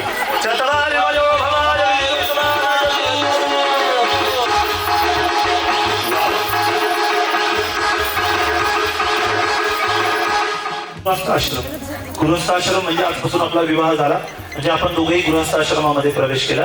गृहस्थाश्रमाचा नियम आहे की कुळाची वृद्धी, परिवाराची वृद्धी. मग परिवाराची वृद्धी कशाने होते तर संततीने होते. म्हणून संततीसाठी जे काही सहकार्य माझ्याकडनं अपेक्षित आहे मी तुम्हाला करणार. पण संतती झाली आणि आपल्या सगळ्या जबाबदाऱ्या संपल्या असं होत नाही. कदाचित ते जॉबला जात असतील, तुम्ही जॉबला जाल, पण संतती झाली सासूबाईंना सांगायचं तुम्ही सांभाळा मी चालली जॉबला, असं व्हायला. कारण की एका जिजाऊंनी मनावर धरलं तर एक शुभा घडली. मग आपल्या कुळामध्ये जी संतती जन्माला येणार आहे तिला संस्कार देण्याची जबाबदारी ही आईची आहे, वडिलांची पण आहे, पण वडिलांची त्याच्यापेक्षा मोठी जबाबदारी आहे पालन पोषणाची. की तुम्हाला ज्या लागणाऱ्या वस्तू आहेत की नाही, त्यासाठी जो पैसा लागतो हा कमवण्यासाठी त्यांना बाहेर पडावा लागतो. आणि त्यासाठी वडिलांची जबाबदारी, वडील काळजी घेतात, पण त्यासाठी पालन पोषणाची तरतूद त्यांना करायची असते. म्हणून ते सुद्धा त्यांच्या परीने संस्कार देतील. पण पूर्व जबाबदारी कोणाची असते? तर आईची असते. अभिमन्यूची गोष्ट माहिती आहे तुम्हाला. अभिमन्यू जेव्हा त्या याच्यामध्ये गेले तर तेव्हा त्यांनी काय सांगितलं की मी हे कुठे ऐकलं होतं? आईच्या गर्भामध्ये ऐकलं. म्हणजे संस्कार कुठून होतात? आईच्या गर्भापासून होतात. म्हणून पहिली जबाबदारी कोणाची आहे संस्कार देण्याची? आईच्या. म्हणून आपल्या संततीवरती उत्तम प्रकारचे संस्कार घडवणं, तिला धर्माची जाण देणं, आपल्या देशाचं कल्याणाचं, राष्ट्राचं कल्याण करता यावं असे संस्कार तिला देणं, आपल्या परिवाराचा सांभाळ करता यावा असे संस्कार तिला देणं, हे आपली जबाबदारी. मग फक्त संतती झाली आणि आपल्या सगळ्या जबाबदाऱ्या संपल्या असं होत नाही. तर संतती बरोबर तुम्हाला हा पूर्ण परिवार आता सांभाळायचा. कशा पद्धतीने? अगदी मुलाप्रमाणे, मुलीप्रमाणे, तुम्हाला संततीप्रमाणे सांभाळायचा आहे. नाही तर इथून घरी गेली की अहो आपला वेगळा फ्लॅट घ्या बरं, सासूबाई 4 वेळा मला चहा बनवायला लावतो, असं व्हायला पाहिजे नाही. जसे आपला परिवार आपण आतापर्यंत बांधून ठेवला तसा हा परिवार तुला इथून पुढे शेवटपर्यंत बांधून ठेवायचा. अगदी तुझ्या मनासारखं घडलं तरी आणि मनाविरुद्ध घडलं तरीही, पण कशाप्रमाणे? मुलाप्रमाणे जीव लावायचा आहे त्यांना, मुलाप्रमाणे प्रेम करायचं. आलं लक्षामध्ये? लोटस ओम पंचपशुभ्यो स्वागतु.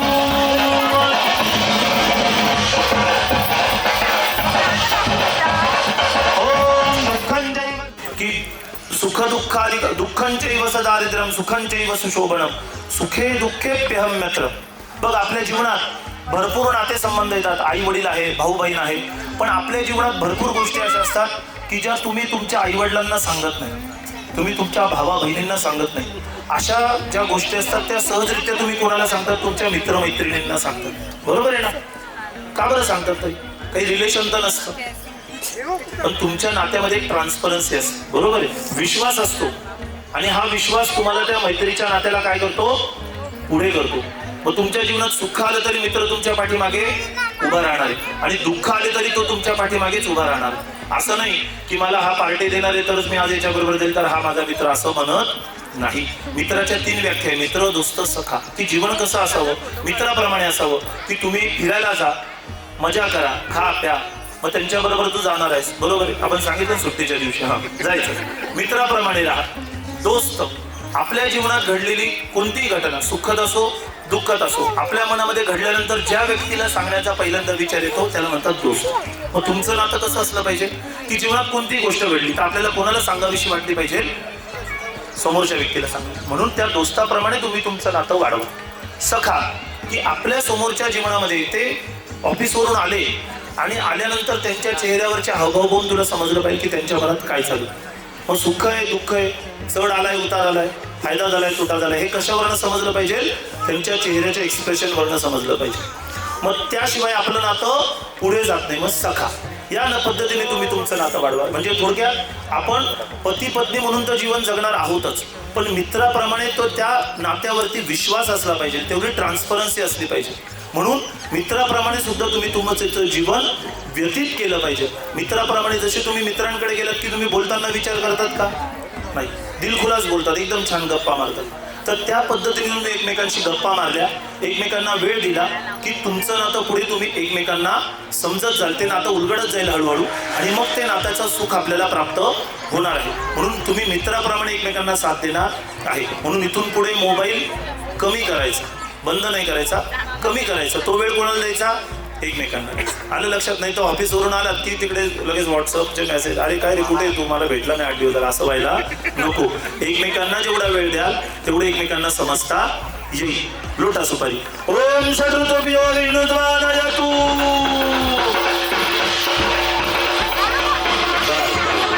पतिस्त्वंच मया स्वामी मह्यं देहि समर्पितः वंदनीय सदा मह्यं सखे सप्तपदा भव देत आहे माहिती. वंदनीय शब्दाचा अर्थ काय होतो?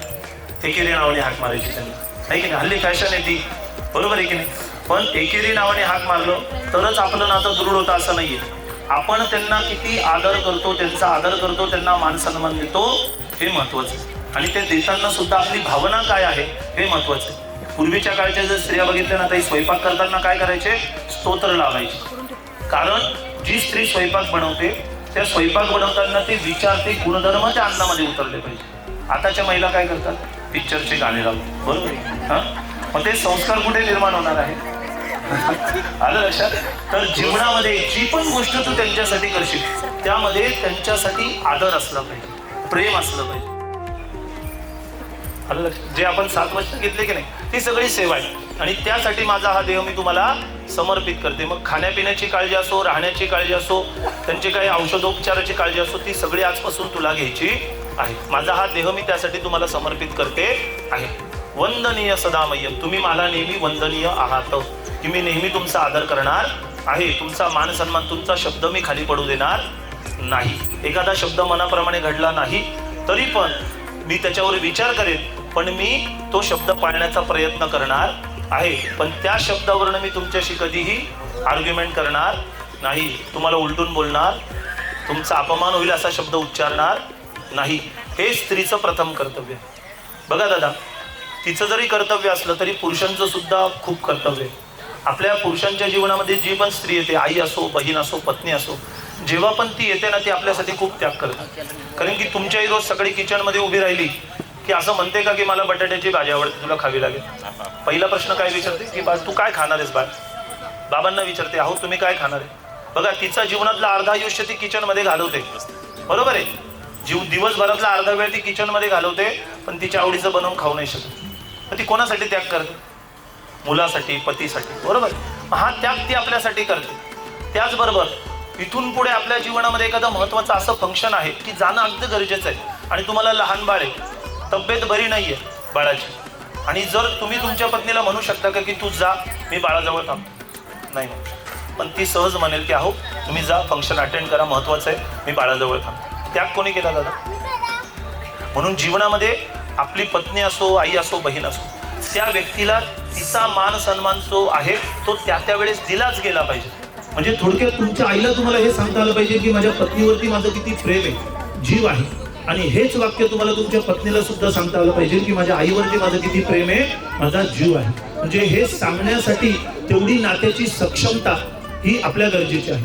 थोडक्यात सांगण्याचा भावार्थ हा की जीवनामध्ये भांड्याला भांडे प्रत्येक घरात लागतात, बरोबर आहे. तुमचे आई वडील आहेत, त्यांच्यामध्ये सुद्धा वाद झालेले असतील.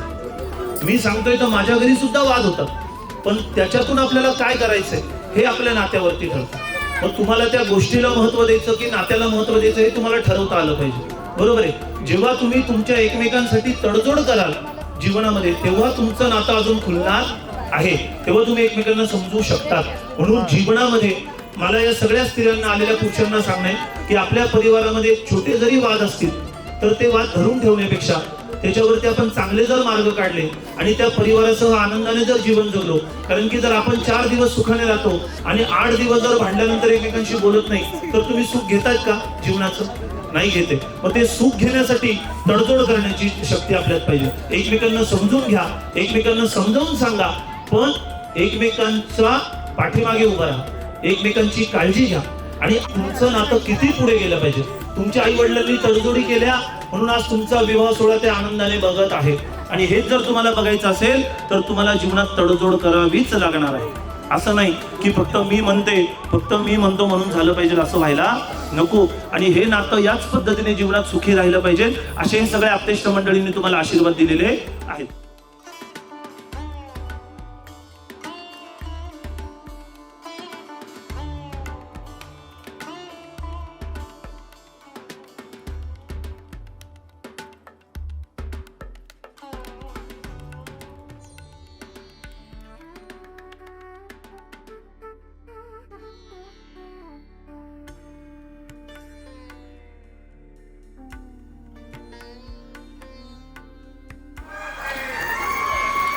आई रणी पूजन प्रदानंच करिष्ये. पाणी सोडून द्या खाली. ऐरण्यो माम ईश्वराभ्यां नमः. ब्राह्मणद्वाराध्यायामि गंधादिसंपूज्य द्रव्यं समर्पयामि दीपान् प्रज्वाल्य. काका, आता जी झाडीची पाटी आली म्हणजे बांबूची पाटी बनवतात, तर ती बांबूची पाटी का दान करायची? बांबूचं, आपण जर बांबूचं झाड पाहिलं तर ते खूप उंच उंच वाढतं, बरोबर आहे. त्या पद्धतीने या कुळाचं नावलौकिक उंच व्हावं, आपल्या मुलीच्या पायगुणांनी उत्तरोत्तर त्यांच्या कुळाची वृद्धी व्हावी, परिवाराची वाढ व्हावी, या उद्देशाने ही झालीची पाटी दिव्यासह आपल्याला त्यांना दान करायची असते. म्हणून आपण ती पाटीचं पूजन केलं की जे कन्यादान मी केलेलं आहे, माझ्या मुलीचा जो माझ्या कुळाचा दिवा आहे तो मी त्यांना दिलेला आहे. तर हा कुलदीपका रूपाने या दिव्याच्या प्रमाणे उजळत राहावा आणि वृद्धी व्हावी, या उद्देशाने ही पाटी आपण पूजन केलेली आहे. ती पाटी हातात धरायची, जागेवरती उभं राहायचंय. दादा वसा मध्यभागी एका भावाने मागे जा.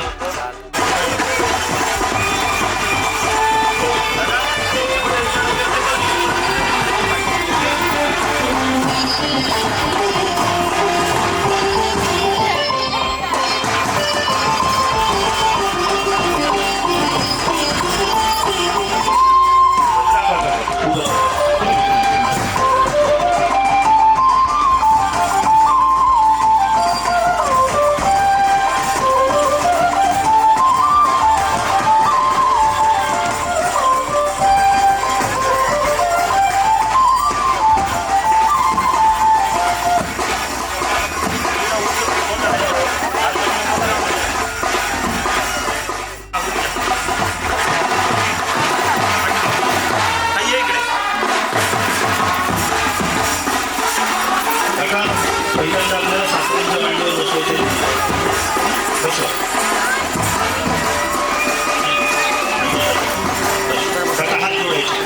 आता त्यांना प्रार्थना करायची की वडील म्हणून ती माझ्याकडनं जी जबाबदारी आहे माझ्या मुलीसाठी सर्व पार पाडली. इथून पुढे वडील म्हणून आता ही जबाबदारी तुमची आहे. ती जसं तुम्ही तुमच्या मुलाचं सांभाळ केला अगदी माझ्या मुलीचाही तसंच सांभाळला आणि तुमच्या मुलाप्रमाणे तिला सांभाळा आणि तिला प्रेम द्या असं त्यांना आपल्याला सांगतं. प्रार्थना. मुलीला उचलायचं, सासूबाईच्या मांडीवर बसवायचं. ऐकून असं मध्ये मध्ये 5-10 मिनिटं बसवायचं. आता हात जोडायचे. सासूबाईंना सांगायचं की एखाद्या मुलावरती अत्यंत प्रेम करण्याची तुमची मातृ सांगितली की आई तुम्ही तुमच्या मुलावर जेवढं प्रेम केलं तेवढंच प्रेम माझ्या मुलीवर बघता. त्याच्याकडनं काही चुका झाल्या तिला लागवा,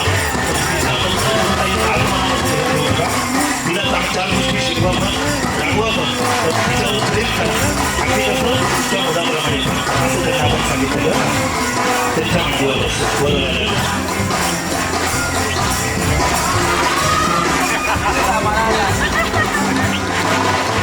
त्यांना सांगायचं आहे की तुम्ही जसं तुमच्या परिवाराची काळजी घेता, त्यांना प्रेम करता, अगदी माझ्या मुलीची सुद्धा तशीच काळजी घ्या, तिच्यावर भरभरून प्रेम करा.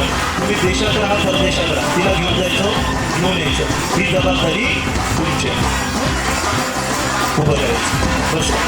आता बघा अगोदर बोलू सगळ्या मध्ये तर जाऊचपर्यंत एखादी गोष्ट आपल्याला वेळेवर मिळाली नसेल, गरम पाणी आलं नसेल, गरम चहा मिळाला नसेल वेळेवर, किंवा तत्सम काही गोष्टी राहिल्या असतील, मानपानामध्ये कुठेतरी न्यूनता राहिली असेल, तर त्या सर्व गोष्टी इथेच करून आपण आपल्या घरी इथून बाहेर जायचं. म्हणजे थोडक्यात काय तर आपण इथून गेल्यानंतर 4 वेळा त्या मुलीला ऐकवणं किंवा तुझ्या आईवडिलांनी हे केलं नाही, तुझ्या आईवडिलांकडनं हे राहिलं, तर याला काही अर्थ राहत. ज्या गोष्टी घडल्या या सगळ्या इथेच सोडून आपण आपल्या घरी जर गेलो आणि अगदी तिच्यावरती आपल्या परिवाराप्रमाणे प्रेम केलं तर ती तो सगळा परिवार काय करणार आहे, बांधून ठेवणार आहे, सांभाळून ठेवणार आहे. आणि ही नैतिक जबाबदारी आपली पण आहे की त्या मुलीची काळजी घेणं. कारण की त्यांनी जी मोठ्या मनाची ही मुलगी तुम्हाला दिलेली आहे, तर यामध्ये जरी असते हात जोडून तुमच्यासमोर उभे असले तरी सुद्धा धर्मशास्त्रात एक कथा आहे की जेव्हा प्रभू रामचंद्रांचा विवाह झाला आणि जेव्हा सीतेमातेचे जे वडील आहेत म्हणजे जनक राजा जेव्हा दशरथांसमोर हात जोडून ते वाकले तेव्हा दशरथांनी सांगितलं की तुम्हाला वागण्याचा अधिकार नाही. त्याचं कारण असं की दान देणारा दान घेणाऱ्यापेक्षा श्रेष्ठ सांगितलेलं. आज त्यांनी त्यांची कन्या त्यांच्या पोटच्या वेळी तुमच्या पदरात दिलेला आहे, म्हणजे अत्यंत मोठं दान त्यांनी तुम्हाला केलेलं आहे. म्हणून जरी आज ते मानाने मुलीची बाजू म्हणून जरी ते समोर उभे असले तरी त्यांचा मान हा आपल्यापेक्षा मोठा आहे. आणि मानपान हा आपल्या आपल्या परंपरेनुसार आपण देत असतो. आपण सगळे सुसंस्कारित आहात, त्यांचाही परिवार सुसंस्कारित आहे. म्हणून इथून पुढे सुद्धा जीवनात त्या वेळेस आपल्या एकमेकांना मानपान देऊन आपण ते नातं अजून वाढवणार आहोत आणि त्या नात्याचा आनंद आनंद घेणार आहोत असं त्यांनी तुम्हाला या ठिकाणी सांगितलेलं आहे. आता काकू आपण सगळे मित्र लागून त्यांना नमस्कार करा. आपण त्यांना विश्वास देत आहे की तुमच्या भरले बाहों में अपनी ऐसे मुझको तू दिया, भरले बाहों में अपनी ऐसे मुझको तू दिया, और किसी के करीब मुझको जाना नहीं, और किसी के